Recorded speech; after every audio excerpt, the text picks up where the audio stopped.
You're watching 13 Wham ABC. And this is 13 Wham News at 6. We don't need riots. We don't need confrontation. We need harmony and peace at a time like this. We need to come together. At the end of the day, police officers want to go home to their families. Citizens want to go home. So we must work together. A St. Louis grand jury's decision not to indict a white police officer in the shooting death of an unarmed black teenager is sparking debate and protest, some peaceful, some not so peaceful, all across the country and here in Rochester as well. Authorities in Ferguson, Missouri are waiting to see what happens next following violence that erupted overnight after that grand jury decided not to indict Officer Darren Wilson in the killing of Michael Brown. Angry protesters looted and burned businesses in Ferguson. They also set police cars on fire and threw bricks at officers who responded by hurling tear gas to disperse the crowds. Today, the attorney of Michael Brown's family says the legal system needs to be changed. We object publicly and loudly as we can on behalf of Michael Brown Jr.'s family that this process is broken. The U.S. Justice Department is conducting 2 civil rights investigations of the case. One on whether Wilson violated Brown's civil rights. The other to track the police department's overall record concerning minorities. Now, coming up on ABC's World News Tonight with David Muir, an ABC News exclusive. Police officer Darren Wilson breaking his silence. For the first time, you will hear his version of that deadly confrontation with Michael Brown and the 90 seconds that changed everything. His interview with George Stephanopoulos airs right here on Channel 13 at 6:30 tonight. There were Ferguson protests on 2 local college campuses today. Over at the U of R, students held a rally at the intersection of Elmwood Avenue and Wilson Boulevard. Also over at RIT today, students held up signs that read "Tigers for Justice," and they had tape over their mouths symbolically. They say this is not simply a protest against the decision of the grand jury, but rather a comment on the system, and they wanted to spread awareness through a peaceful, silent protest. Rochester Mayor Lovely Warren, not so silent, responding to the news overnight in Ferguson, Missouri. In a Facebook post on her page, it has sparked controversy, and today she addressed it with 13 Wham's Kelsey Smith, who joins us now. Kelsey. Don, well, Mayor Warren says she's not surprised by the comments her post generated. She says she welcomes people sharing their thoughts and feelings and respects views from either side. Well, here in my statement, I'm criticizing the process, the grand jury process.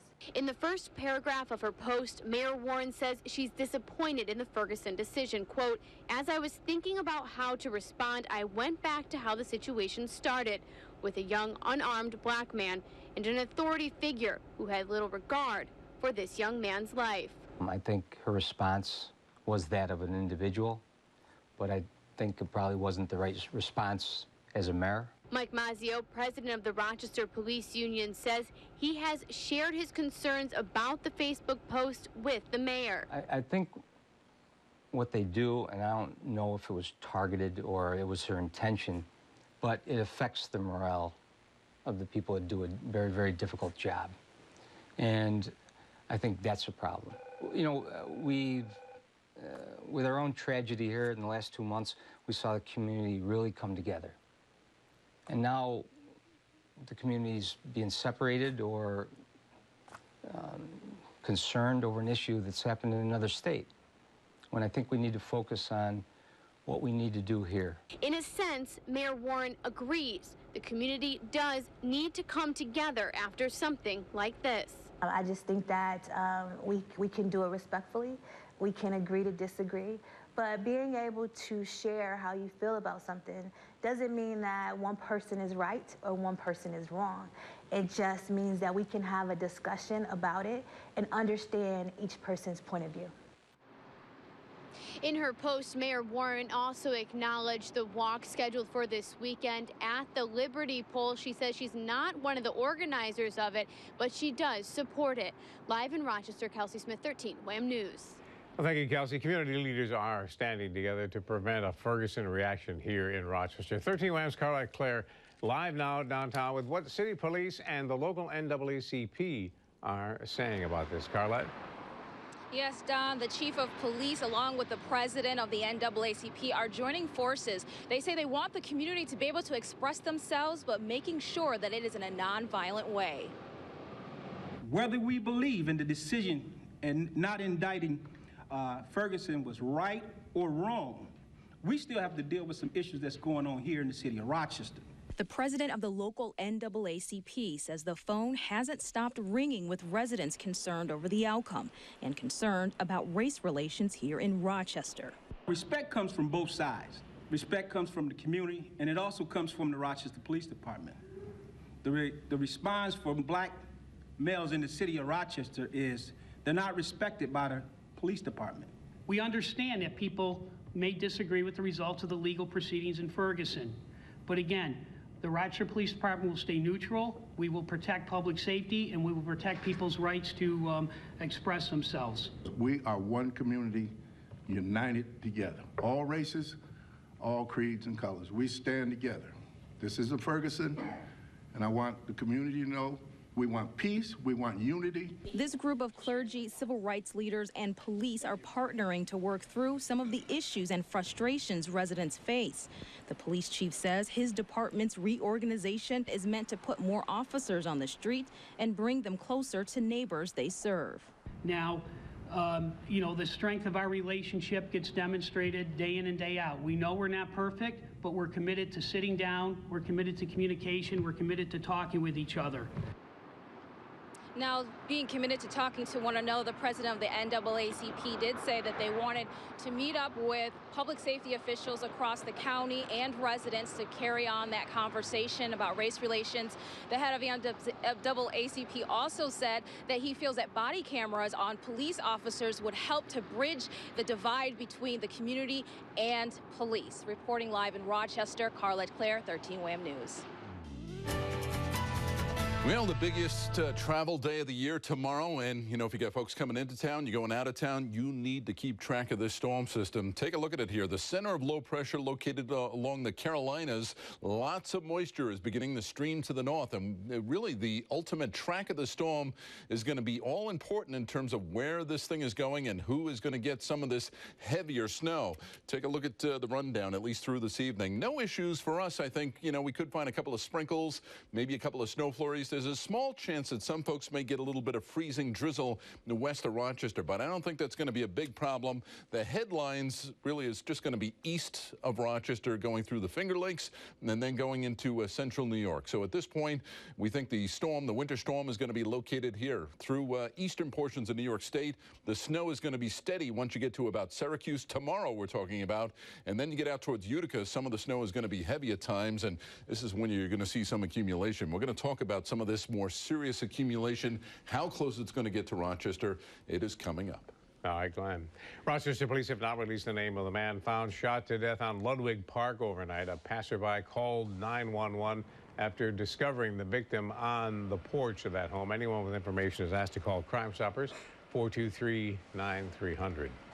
A soldier from Geneseo was killed in a car crash on Sunday while at Fort Bragg. 22-year-old Army Specialist Nathaniel Wolfson was a paratrooper with the 82nd Airborne Division. Details about that crash have not been released. We will be hearing from his family tonight at 10 and 11.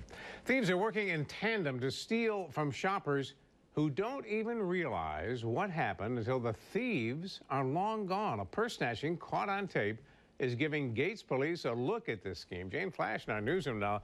Footage amazing to look at, and given the holiday season, Jane, something everybody should watch. It's very timely right now, Don. The video is grainy, but it is good enough for police to match to video of other thefts to learn that these suspects have probably done this before in stores all over Monroe County.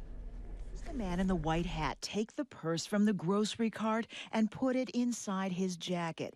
He is out the door of the Gates Walmart on Chili Avenue, the shopper not even realizing her purse is gone for another hour and a half. You get the purse snatchings where it's a physical grab and a run, but that brings a lot of attention to the suspect.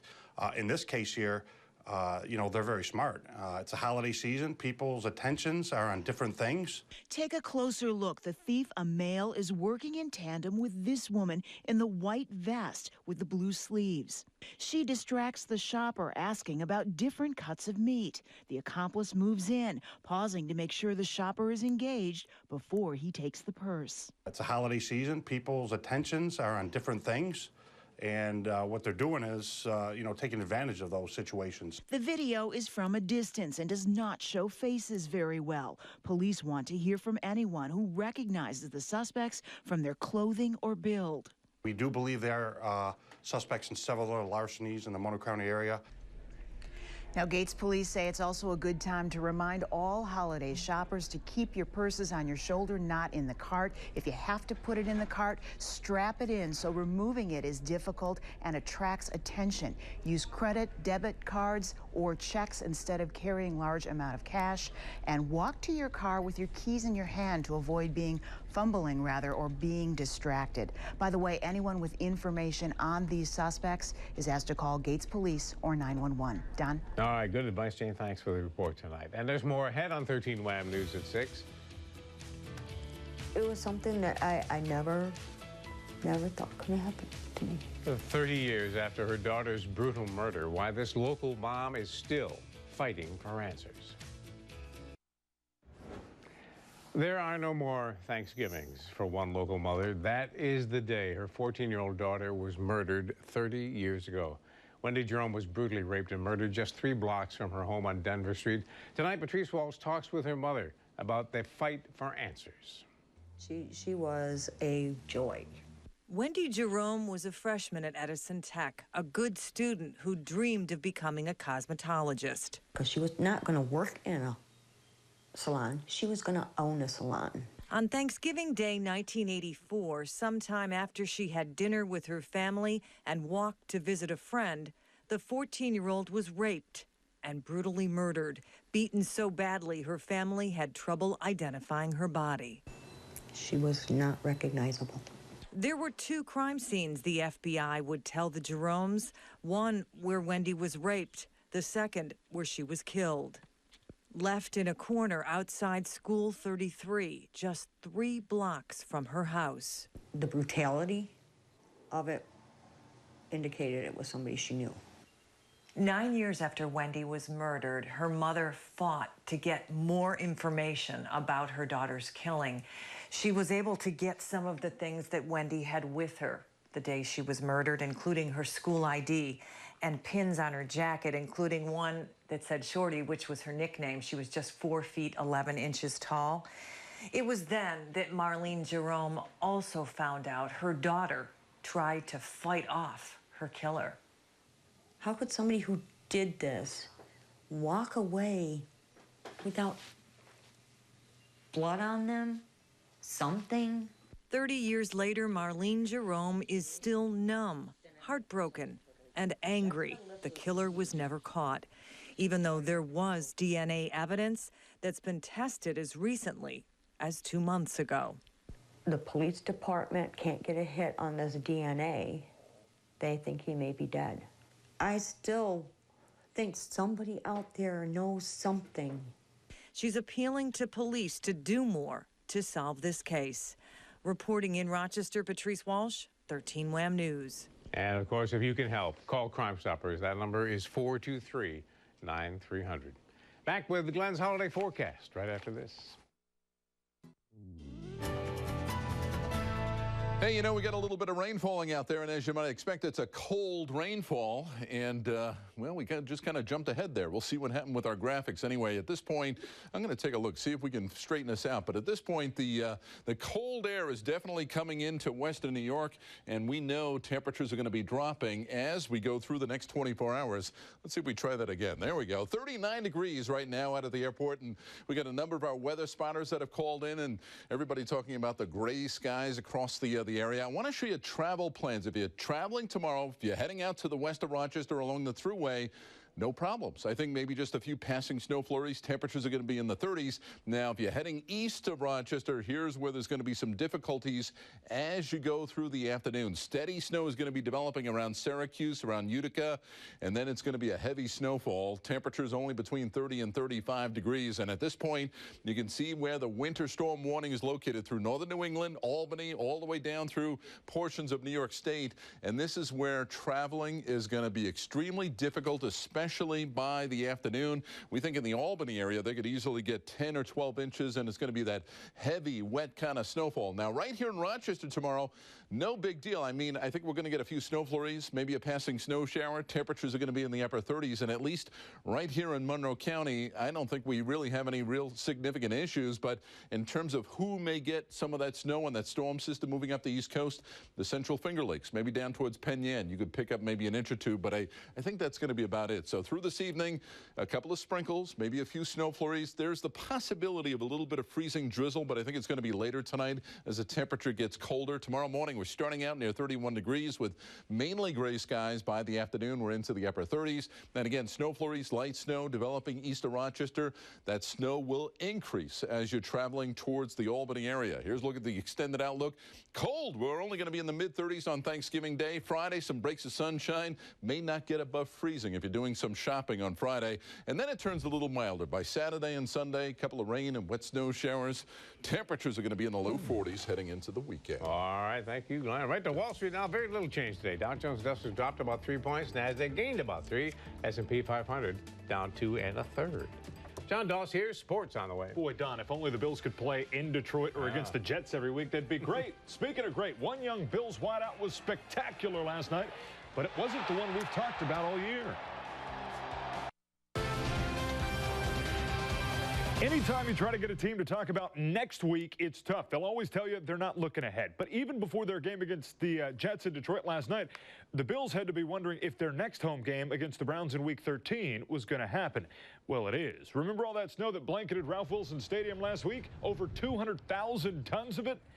It's all gone. A combination of rain, yesterday's heat wave, and a motivated stadium crew have erased any lingering images of last week's storm. The team announced today that Orchard Park will indeed host the Browns next week in a game that has significantly more meaning after the Bills shredded the Jets last night at Ford Field. Buffalo completed the season sweep of their division rivals in emphatic fashion, and much like the snow at the Ralph, the Bills' struggles on offense seemed to disappear last night in Detroit. And as Mike Catalana tells us, that was due in large part to the play of one Bills wideout.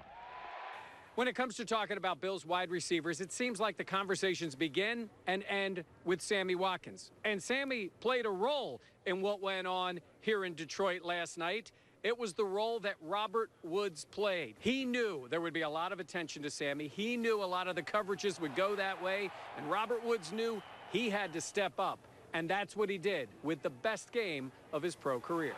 Yeah, I mean, Sammy was getting double covered pretty much all game, and even he came up to me and said, you know, somebody got to make a play. And I saw, you know, I was getting a lot of man-to-man coverage, and I just had to beat my man.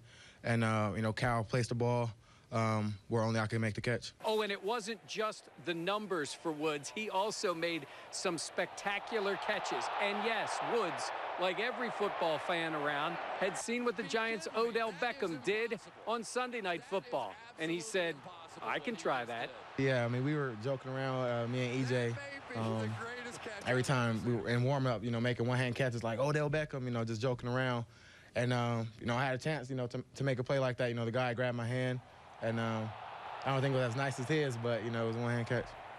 The good news for the Bills, if Woods can contribute like that, take away some of the pressure to Watkins, this offense has the possibility to do some damage like they did here against the Jets in Detroit. With the Bills, Mike Catalana, 13 Wham Sports. And they're going to need it. Another must-win against the Browns this weekend. All right, Thank you, John. Coming up next, our Bright Spot Shines, bringing the very first Thanksgiving to life in the classroom.